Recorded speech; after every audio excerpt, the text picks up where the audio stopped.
Après la rupture spectaculaire du FSNC d'Issa Chiroma Bakary avec la majorité présidentielle et sa sortie du gouvernement, tous les regards se tournent vers l'Union nationale pour la démocratie et le progrès, UNDP. Son président, Bello Bouba Maïgari, figure historique et allié du régime depuis plusieurs années, est au centre des spéculations. Le comité central de l'UNDP se réunit à Yaoundé dans un contexte marqué par des crispations politiques et des recompositions de la majorité.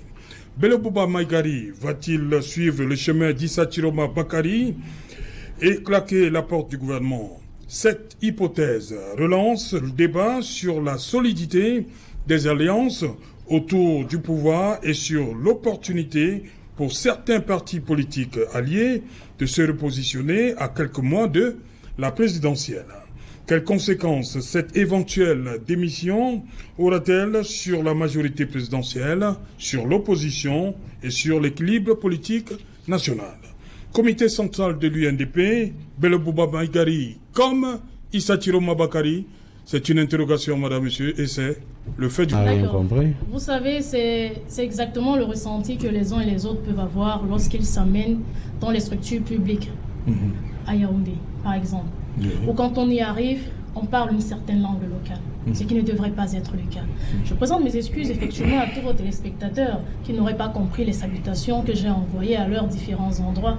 Mais c'est justement pour revenir à ce que l'éminent professeur Kampo avait dit. Y a-t-il un concours pour passer une certaine langue? Pour l'interrogation. Et cette langue-là que vous évoquez tout à l'heure? La langue que j'ai parlée, c'est du Banen. Ah, c'est elle qu'on parle dans des administrations là-bas? Non, pas du tout. Mais justement, j'ai parlé ma langue à moi. Ou du moins l'une des langues que je peux plus ou moins connaître, voyez-vous. Mais c'est pour dire qu'on ne choisit pas ses origines, Serge Alonso. Justement. On ne choisit pas, n'est-ce pas, qui est-ce qu'on est ou de qui est-ce qu'on va naître. Mais on a besoin d'être ensemble et de fonctionner ensemble. Voilà. C'est très important. Au lieu de montrer que les uns peuvent primer sur les autres, parce qu'ils seraient une certaine langue. De notre côté, très honnêtement, c'est Jalonto. On se dit qu'en réalité, si un temps soit peu, les forces ou les soutiens du RDPC peuvent le lâcher, ce serait une bonne chose pour que les choses changent dans notre pays et pour que, n'est-ce pas, le Camerounais se sente enfin Camerounais dans son pays. Alors, mais il est important ici de dire que, comme tout le monde le sait, ce sont des alliés au pouvoir qui seraient en train de vouloir partir.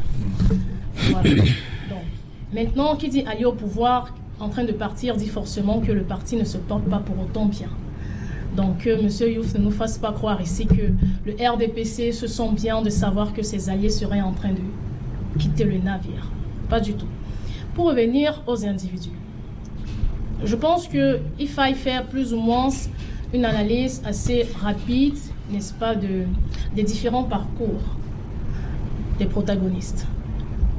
Dans un premier temps, il serait important de faire l'étude sur les similitudes entre M.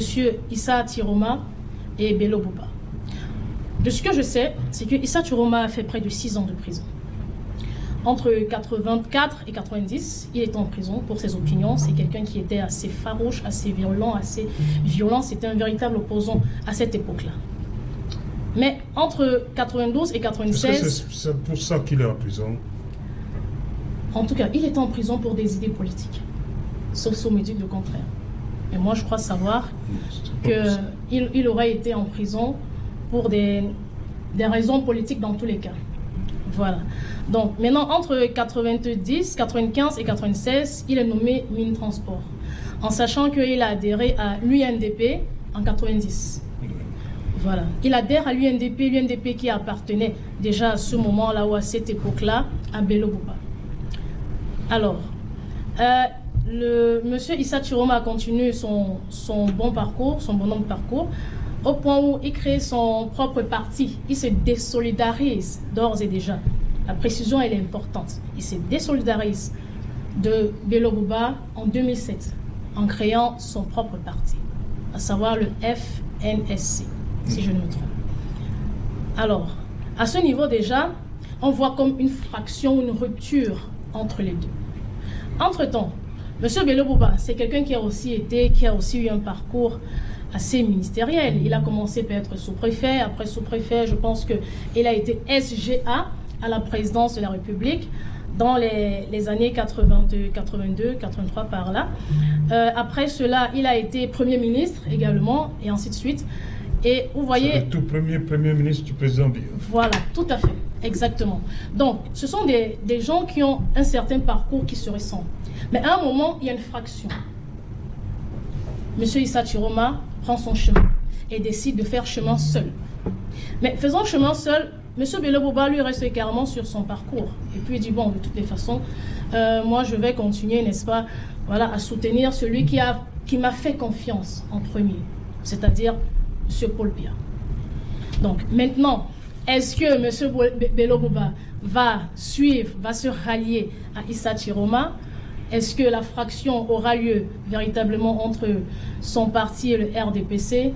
L'avenir nous le dira. Dans tous les cas, nous souhaitons que toutes les forces vives de l'opposition qui peuvent, n'est-ce pas, se mettre ensemble pour déconstruire le RDPC le fassent. Voilà. Composé avec ces deux partis, ces deux formations, ces deux leaders.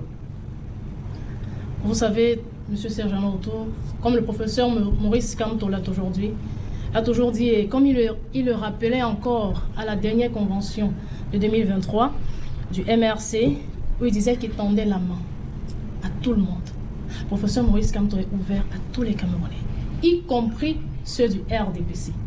Ça veut dire que si aujourd'hui, effectivement, il s'avère que le leader de l'UNDP et même celui du FSNC décidaient de rejoindre le MRC, par exemple, ou alors l'APC qui est déjà mis sur pied, le professeur Maurice Kamto n'a aucun problème avec.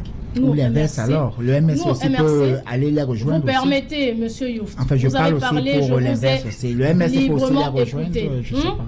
De grâce. On vous écoute librement, écoutez oui, aussi les aussi autres. Que la question ne montrez pas votre désordre est-ce qu'on peut aussi poser la habituel question ici? dans l'autre Je vous en sens prie. pour que les téléspectateurs qui nous voient Qui vous a interrompu, sachent monsieur que le MRC aussi peut fondre Qui vous a interrompu? formations politiques. Vous êtes sûr que vous avez le poids apparemment, de joie vous êtes sûr que vous avez le poids de joie à ce jeu? C'est comme si on doit converger vers le MRC, mais vous pouvez aussi amener les uns les autres à comprendre que le MRC peut converger vers l'UNDP, un grand parti. Je vous rassure, vous n'avez pas le poids de faire le désordre face à moi. Je vous le garantis. Donc de grâce, ne vous essayez plus. Je vous en prie. Bien. C'est l'intimidation que vous faites dans votre parti au lieu de débattre. J'étais en train de dire, Serge Alonto, que le MRC n'éprouve aucun problème à avoir tous les ralliements possibles de notre côté. Mais ceci étant, après avoir dit cela, et pour finir rapidement sur une parenthèse, on a parlé ici, j'ai entendu parler de démocratie.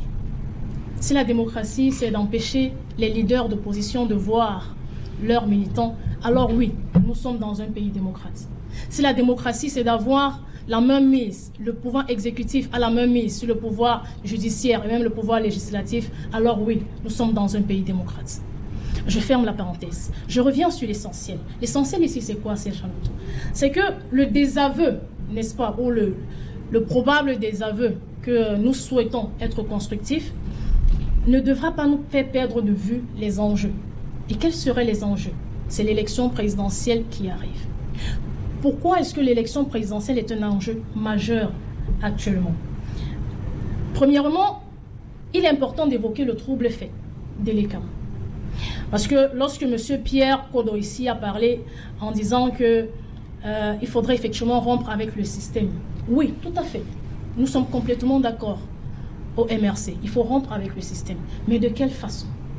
Nous nous souvenons qu'il y a eu une convention entre l'ONU et l'ECAM, tout récemment, le 9 mai, si mes souvenirs sont exacts, où il était question, ou alors, après maintes rappels du MRC, sur le fait que la publication de cette convention soit mise à jour pour le Camerounais, et ça encore, c'est une marque d'affection du professeur Maurice Kamto, qui a demandé à ce que l'ECAM puisse publier cette convention pour que les Camerounais prennent connaissance de cela. Donc, après plusieurs relances, la direction de l'ECAM, qui a d'abord fait une sortie, une conférence de presse, je crois le 14, a dit carrément que non. En fait, la convention a eu lieu simplement parce que c'est les Nations Unies qui ont sollicité, n'est-ce pas, cette convention. Alors que non. Quand on a enfin eu connaissance de ce projet, le 5 juin, il était question que dans ce projet, on a découvert que c'est ELECAM qui a fait appel aux Nations Unies, n'est-ce pas, dans le but de ELECAM, il a dit, il est question d'une assistance technique. Voilà. Oui, ELECAM a demandé... Non, personne n'a jamais dit tout le à fait. contraire. Non. C'est ELECAM qui a sollicité. ELECAM avait dit le contraire le 14 mai lors de sa conférence de presse, en disant que ce sont les Nations Unies qui l'ont sollicité. Oui. Alors que c'est ELECAM qui a sollicité les Nations Oui, mais Unies il dans le pas de ça, but d'une mais assistance on parle- technique. Non, on c'est parle- déjà... C'est Non, un non. trouble fait, monsieur Non, Serge ne Alonto. sortons pas. Je ne sors pas du débat. Non. Parce que ici, si vous Laissons permettez... Laissons ELECAM. Je vous en prie, je vous en prie. Restons vous sur permettez. le comité Tout à fait, central. tout à fait. Oui. Tout à fait. Le comité central dont il est question ici, c'est en vue des présidentielles 2025. On en saurait parler si Pas on forcément, parle. hein. Si le débat du comité est On sur va la table attendre ce qui va aujourd'hui... sortir de là-bas demain. Monsieur Serge Alonto, si le débat du comité est sur la table aujourd'hui, c'est parce qu'il y a les présidentielles qui sont en vue. Et on ne peut pas parler de présidentielles sans parler d'élections. On ne peut pas parler d'élections sans parler de l'ECAM. Et si on parle de l'ECAM, alors on devrait pouvoir soulever le trouble fait du jeu de l'ECAM. Ça, c'est très important. Et le professeur Maurice Kamto l'a largement relayé. Il a suffisamment dit. À plusieurs niveaux, et l'ECAM a joué un jeu qui n'était pas correct pour autant. Et quand nous le disons, c'est pas seulement pour invectiver, c'est pas seulement pour critiquer, mais c'est pour rappeler davantage aux responsables de l'ECAM qu'il est encore temps de savoir comment faire les choses et de savoir bien faire les choses. Parce que l'enjeu est on ne peut plus important. Ok, merci. Maintenant,